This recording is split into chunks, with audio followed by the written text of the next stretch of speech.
Dans leur détresse, ils crièrent à l'Éternel. Il envoya sa parole et les guérit.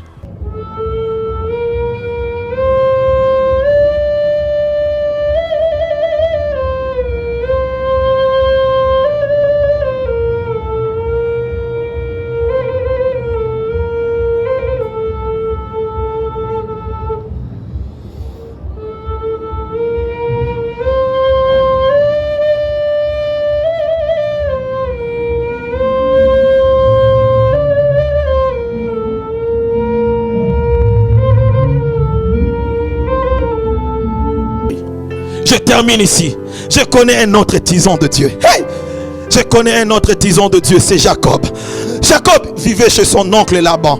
Et un jour, il va quitter la maison de son oncle sans lui avertir.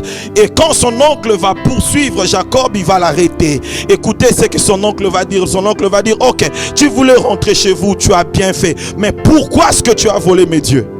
Suivez-moi très bien. Il dit, pourquoi est-ce que tu as volé mes dieux? Jacob a dit, moi, je n'ai pas volé tes dieux. Alléluia. Donc l'oncle de Laban lui-même vient révéler à son fils, à son neveu, que moi j'avais de Dieu. Ça sonne bien en français. Ça sonne bien en français. Alléluia. Maintenant le baron a lingala. Wapi ba kisi nangai. Où sont mes fétiches? Pourquoi tu as volé mes fétiches? Donc Jacob, mon Dieu, vivait dans la maison d'un oncle sorcier. Jacob vivait dans la maison d'un oncle sorcier. Un oncle qui avait des dieux dans sa maison, qui avait des fétiches dans sa maison, qui avait les autels des autres dieux dans sa maison. Mais j'aimerais vous dire que Jacob a vécu dans cette maison 20 ans. 20 ans, Jacob vivait dans la maison d'un oncle sorcier. Mais 20 ans après, Jacob a quitté cette maison mariée. 20 ans après, Jacob a quitté cette maison avec des enfants. 20 ans après, Jacob a quitté cette maison avec des richesses. J'aimerais dire à Laban, où sont tes dieux? Comment est-ce que tes dieux n'ont pas pu détruire ces gardes? Mon Dieu, écoute-moi, ne dis jamais que tu ne réussis pas parce qu'il y a la sorcellerie dans ta famille. Il ne faut jamais dire que tu ne réussis pas parce qu'il y a la sorcellerie dans ta maison. Si tu es de la race de Jacob, tu vas défier la sorcellerie, tu quitteras chez vous avec des richesses parce que toi tu es un tison de Dieu. Au chapitre 32, Jacob va rencontrer l'ange de l'Éternel.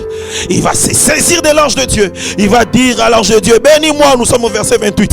Bénis-moi, bénis-moi. Je ne te laisse pas, il faut que tu me bénisses. L'ange va dire à Jacob, ok, donne-moi ton nom. Jacob va dire, je m'appelle Jacob. Il dit, ok, on t'appellera plus Jacob. Ton nom ne sera plus Jacob. Maintenant, on t'appellera Israël. Pourquoi? Oh mon Dieu, ton nom ne sera plus Jacob. On t'appellera Israël. Ton nom ne sera plus Jacob. On t'appellera Israël. Oh, ton nom ne sera plus Jacob. J'ai envie de prêcher. Ton nom ne sera plus Jacob. On t'appellera maintenant Israël. Kombo nayo ekoza lisusu Jacob te bako benga yo Israël. Le mot Jacob, Yad Akav, veut dire là, c'est lui qui tient le talon. C'est lui qui tient le talon. Jacob est né, il saisissait les talons et son père lui a donné le nom de Yaakov, qui veut dire c'est lui qui tient les talons. Le nom de Jacob ne veut pas dire le voleur, parce que le voleur c'est Yaakov et non Yaakov. Ça c'est juste une petite différence pour ceux qui s'intéressent aux langues anciennes comme l'hébreu biblique. Jacob veut dire c'est lui qui tient les talons. Isaac ne peut pas donner à son fils le nom voleur. Ok, c'est lui qui tient les talons. Maintenant Dieu, l'ange de l'Éternel va dire ceci: on t'appellera plus celui qui tient les talons. On t'appellera Israël. L'anagramme du nom Israël en hébreu, ça donne l'Irash. L'Irash veut dire celui qui tient la tête.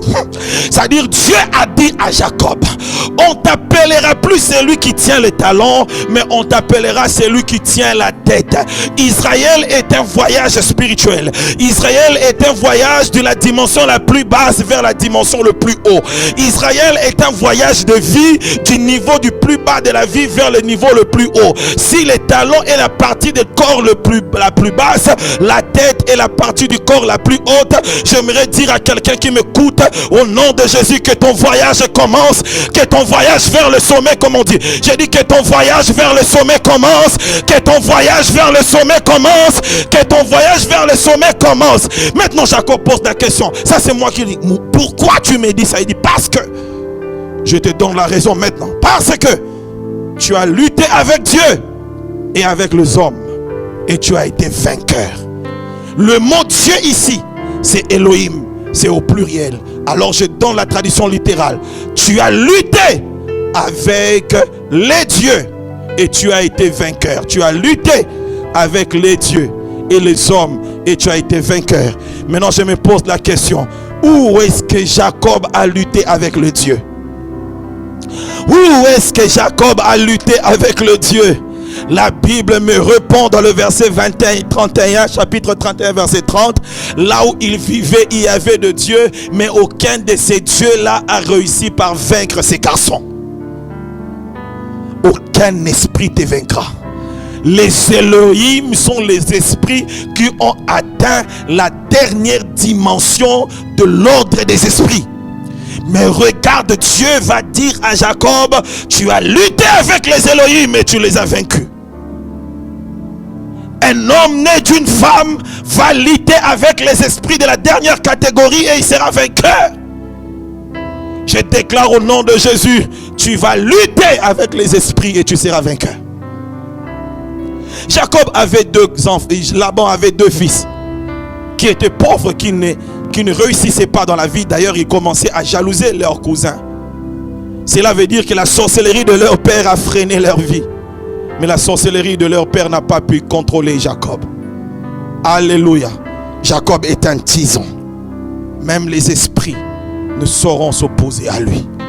Tu es un tison de Dieu. Déclare après moi, je suis un tison de Dieu. Je suis un tison de Dieu. La puissante main de Dieu m'a retiré du feu par sa grâce et je ne serai pas détruit. Béni soit celui qui écoute nos prières. Béni soit celui qui pardonne nos péchés et qui nous retire comme des tisons et qui nous présente comme ses champions. Que Dieu vous bénisse.